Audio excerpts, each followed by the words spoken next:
याच पर दोनों अकेले थे। हालांकि गार्ड्स और सर्वेंट्स उन्हें सर्व करने के लिए मौजूद थे, लेकिन आसपास कोई नहीं था। पायल ने लंबी सांस भरी और आंखें बंद कर ली। रणविजय उसे निहारता रहा। उसे अपनी पूरी जिंदगी में कहीं सुकून नहीं मिला था। बचपन से ही उसे परिवार से दूर रखा गया, जिसे न मां की गोद नसीब हुई और ना ही एहसासों की समझ। वो सिर्फ हथियारों के बीच पला बड़ा था। बचपन में ख्वाहिशें थी जो हर बच्चे को होती है, लेकिन धीरे धीरे वो भी खत्म हो गया। अगर देखा जाए तो दोनों का पास्ट कुछ हद तक एक सा ही था। रणविजय आजाद था, लेकिन अपने दादा सा की हाथ की कठपुतली था तो वही पायल कैद थी। रणविजय ने उसके लंबे बालों को देखा, जो बार बार उसके चेहरे को ढकने का काम कर रहे थे। रणविजय को वे बाल पायल के चांद से मुखड़े को देखने के लिए दखल दे रहे थे। उसने हाथ आगे बढ़ाया और उसके बालों को कान के पीछे कर दिया। रणविजय की छुवन पर पायल ने उसकी तरफ देखा तो दोनों की नजरें मिली। रणविजय की हथेली पायल के गाल पर थी और अंगूठे से वो उसके गाल को सहला रहा था। कब उंगली गाल से उसके होठों पर चली गई, उसे एहसास ही नहीं हुआ। उन मुलायम गुलाब की पंखुड़ियों ने उसकी सोचने समझने की शक्ति खत्म कर दी। पायल ने दूर होना चाहा, लेकिन रणविजय का ठंडा हाथ उसकी कमर पर चला गया और अगले ही पल वो रणविजय के कठोर सीने से सटी हुई थी। रणविजय की नजरें सिर्फ उसके हल्के खुले गुलाबी होठों पर थी, जिन पर उसका अंगूठा अभी भी हरकत कर रहा था। लेकिन अचानक उसकी नजरें पेनी हो गई। पीछे खड़े गार्ड्स की नजरें पायल पर बनी हुई थी, जो रणविजय का खून और दिमाग दोनों गर्म कर गई। उसकी बात सी नजरें उस गार्ड की तरफ उठी। गार्ड की सांसें थमने लगी। वो काली आंखें इस वक्त उसे बहुत भयानक लग रही थी। उसने अपने कदम पीछे लेने शुरू कर दिए। तभी एक छेद उसके सर के बीचों बीच बन गया और वो सीधा निढाल सा जमीन पर गिर गया।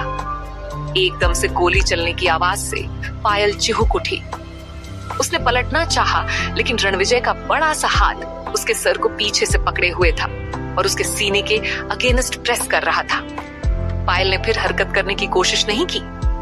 रणविजय के कठोर सीने से लगी हुई वो उसकी धड़कनों का शोर साफ सुन पा रही थी। वही रणविजय के एक इशारे पर दो गार्ड्स ने बॉडी को उठाकर समुद्र में फेंक दिया। रणविजय की आंखें शांत होने लगी।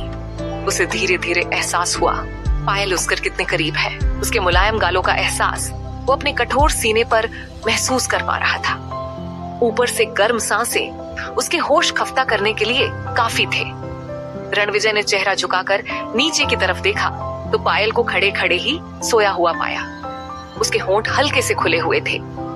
रणविजय के कठोर चेहरे पर कुछ भाव ठंडी हवा की तरह बहते हुए निकल गए। वहीं होठों पर एक खूबसूरत मुस्कान कब्जा कर गई। उसने बेहद धीरे से पायल को अपनी गोद में उठाया और एक नजर उसके चेहरे पर डाल अंदर रूम में ले गया। वहां रखे बड़े से बेड पर पायल को किसी कांच की गुड़िया की भांति बेहद सावधानी से सुला दिया गया। रणविजय ने उससे दूर होना चाहा, लेकिन तभी उसकी नजर अपने काले शर्ट पर गई, जो पायल के गोरे गोरे हाथों की मुट्ठी में कैद था। शायद वो उससे दूर होना ही नहीं चाहती थी। रणविजय अजीब सी कसमकस में पड़ गया। वो अब क्या करे? क्या वो उसके हाथों से खुद को छुड़वा ले? लेकिन पायल की नींद खराब हो गई तो रणविजय उधेड़ बूंद में था। आखिर में उसने फैसला किया कि वो पायल के पास ही सो जाएगा। रणविजय के इस फैसले पर उसका दिल कुछ ज्यादा ही उतावला था, लेकिन उस उतावलेपन को पायल ने एक झटके में ही शांत कर दिया। जैसे ही पायल ने करवट बदली, रणविजय को ये अच्छा नहीं लगा। वो चाहता था पायल उसे दोबारा पकड़ ले, लेकिन ऐसा कुछ नहीं हुआ। रणविजय उसके छोटे से मासूम चेहरे को टकटकी लगाए निहारने लगा। उसकी आंखें पायल के मासूम चेहरे को निहारते हुए थकती ही नहीं थी। न जाने कैसी कसीस थी इस चेहरे में, जो रणविजय को हर बढ़ते पलों के साथ उसकी तरफ खींच रही थी। एहसासों में खोए रणविजय और पायल के बीच की दूरियां घटने लगी।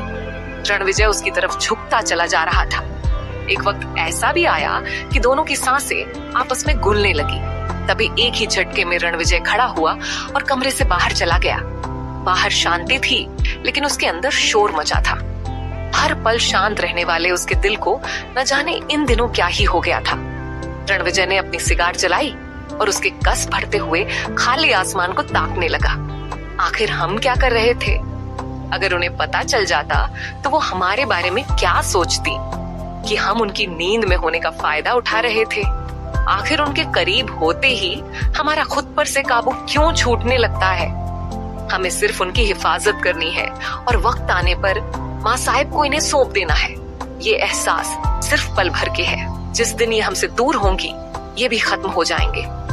हर बार की तरह आज भी वो खुद के एहसासों को ठुकराने लगा।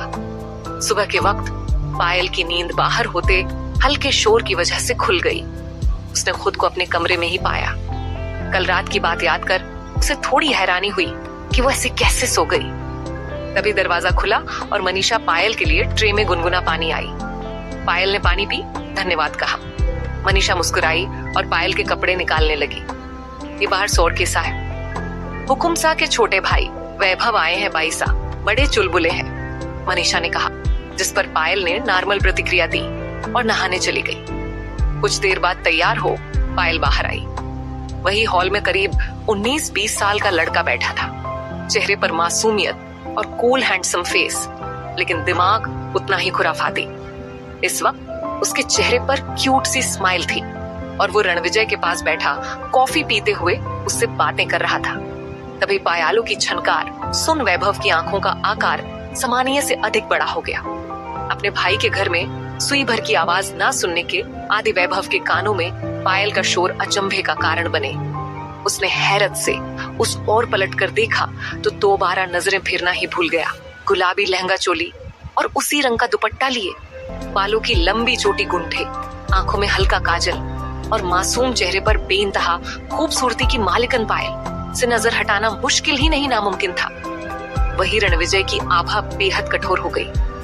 वैभव का एक टक यूं पायल को देखना रणविजय को नगवार गुजरा। वैभव, उसकी आवाज में रोब और गुस्सा था। वैभव एक पल को कांप गया। जी भाई साहब, आपकी कॉफी ठंडी हो रही है, रणविजय ने न्यूज़पेपर में नजर गड़ाए हुए कहा। हाँ, लेकिन ये कौन है भाई साहब? मैंने इन्हें पहले कभी नहीं देखा, वैभव ने हैरानी से सवाल किया। रणविजय के घर में एक लड़की का होना कोई आम बात नहीं थी। ऊपर से आज उसने कई फीमेल स्टाफ को भी देखा, जो हैरत की बात थी। रणविजय उसके सवाल का जवाब देने के लिए वक्त ले रहा था। वो क्या कहे? कौन है ये और यहाँ क्यों है? ये पायल राजावत है। रणविजय को यही जवाब सूझा। राजावत का जिक्र सुन इस बार तो वैभव की हैरानी का ठिकाना नहीं रहा। वो चौंकते हुए उठ खड़ा हुआ और पायल की तरफ हैरत भरी नम आंखों से देखने लगा। रणविजय की नजर उसके चेहरे के भावों पर पड़ी तो उसकी भौहें सिकुड़ गई। भाई साहेब राजावत मतलब ये हमारी भाभी सा है, वैभव ने भरे गले से अटकते हुए पूछा। इस वक्त उसे यकीन नहीं हो रहा था कि पायल उसके सामने खड़ी है। वही वैभव के मुंह से पायल के लिए भाभी सा सुन रणविजय की कठोर आंखें नर्म पड़ गईं। उसने हाँ में सर हिलाया तो वैभव के होंठ कांप उठे। अगले ही पल वो भागता हुआ पायल के करीब पहुंचा और उसे कसकर गले लगा लिया। उसकी ये हरकत पायल को थोड़ा हैरान कर गई। वही रणविजय के हाथ न्यूज़पेपर पर पूरी तरह कस गए। कुछ देर पहले नर्म हुई आंखों में अब लाल स्याही बिखरने लगी। वही वैभव इस वक्त फुट फुट कर रो रहा था। पायल हैरान थी, लेकिन ना जाने क्यों ये शख्स उसे बड़ा जाना पहचाना लगा। एक स्ट्रांग कनेक्शन महसूस हो रहा था। इतने समय बाद उसका दिल दुखने लगा। आप रो क्यों रहे हैं? चुप हो जाइए, पायल ने कहा तो उसकी आवाज पर वैभव का रोना और तेज हो गया। उसने पायल के हाथों को पकड़ लिया और अपना चेहरा उसकी हथेली में छुपा लिया। वही पायल अब परेशान हो गई। हम आखिर बार कह रहे हैं चुप हो जाइए वरना, पायल कहते कहते चुप हो गई। वो अपने इस वाक्य से खुद हैरान थी। वही वैभव उसकी तरफ देखते हुए रोते हुए भी मुस्कुरा दिया और बोला, वरना हम आपका सर फोड़ देंगे, हे ना छोटी सी भाभी सा।